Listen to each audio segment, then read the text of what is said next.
Hai, Assalamualaikum warahmatullahi wabarakatuh. Nama saya Muhammad Hazim Berman.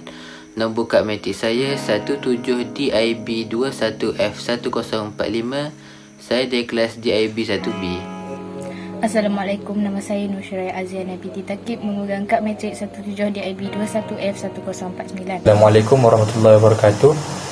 Nama saya Deni Shirfan bin Ismail, nombor matrik 17DIB21F1047.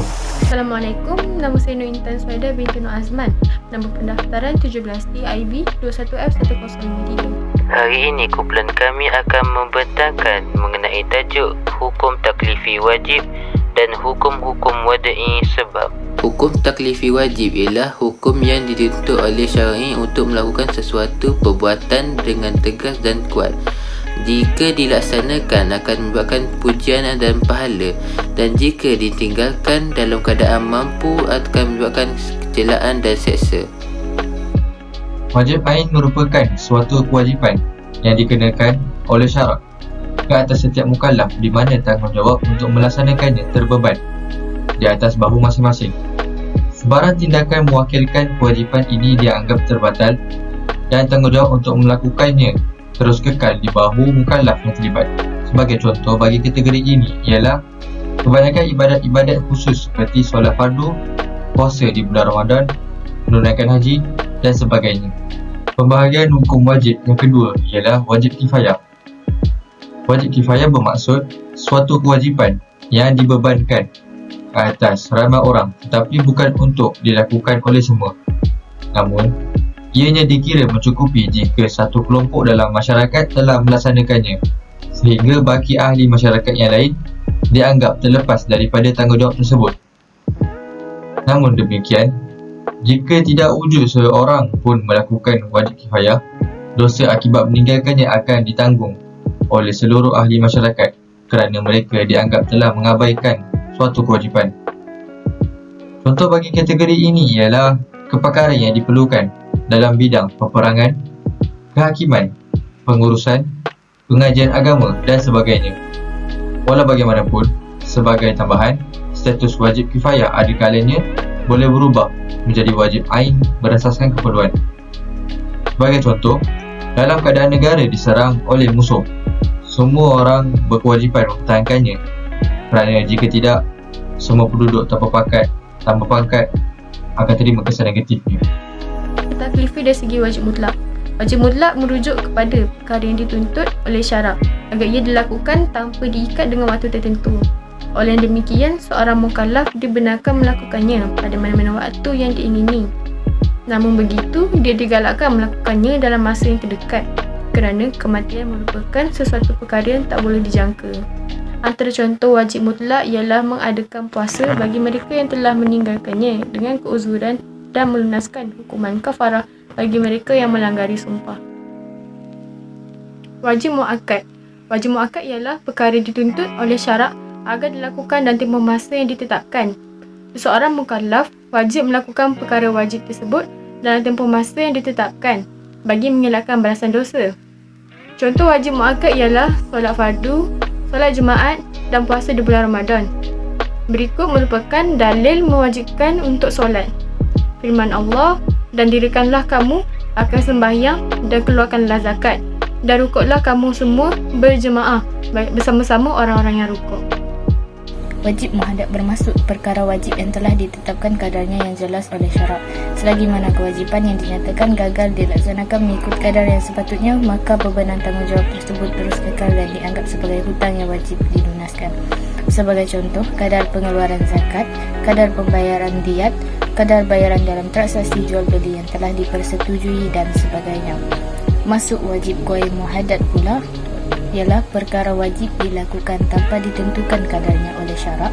Sebagai contoh, bersedekah pada jalan Allah SWT, di mana kadar sedekah yang wajib disumbangkan dalam keadaan ini adalah fleksibel, bergantung kepada keperluan semasa dan boleh berubah-ubah mengikut keadaan individu yang memerlukannya. Perkara-perkara yang termasuk dalam wajib ghair muhadad tidak boleh dianggap sebagai hutang yang boleh dituntut di kemudian hari jika hanya diberi dengan kadar yang sedikit kerana ia tidak mempunyai kadar tertentu seperti mana yang berlaku dalam wajib muhadad. Seterusnya, wajib muayyan. Wajib muayyan ialah suatu kewajipan yang dituntut oleh syarak agar dilakukan mengikut jenis yang telah ditetapkan tanpa diberi pilihan. Contohnya seperti puasa, solat, zakat serta membayar hutang. Selagi mana pelaksanaannya gagal dilakukan mengikut jenis yang telah ditetapkan, maka tanggungjawab untuk melakukannya akan terus ditetapkan. Hukum wada'i. Syekh Abdul Wahab Khalaf dalam ilmu usul fiqh menjelaskan hukum wada'i sebagai berikut, yang bermaksud hukum wada'i ialah tuntutan meletakkan sesuatu sebagai sebab, syarat atau pencegah bagi lainnya, iaitu terciptanya hukum. Dari segi bahasa, sebab bermaksud tali penghubung atau suatu perkara yang menjadi perantara kepada kewujudan perkara yang lain. Dari segi istilah, sebab ditakrifkan sebagai suatu perkara yang dijadikan oleh syarak sebagai elemen yang menjadi penyebab kepada kewujudan hukum syarak. Pertama, pembahagian sebab berasaskan kawalan mukallaf terhadapnya atau tidak.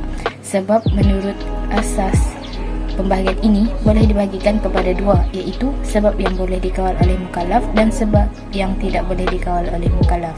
Seterusnya, sebab yang dikawal oleh mukallaf. Sebab yang dikawal oleh mukallaf ini ialah merupakan sebab yang terhasil akibat tindakan oleh mukallaf secara sengaja tanpa dipengaruhi oleh faktor lain. Contohnya seperti tindakan seorang mukallaf untuk bermusafir dan tindakan seorang yang membunuh dengan sengaja dan bermotif jahat.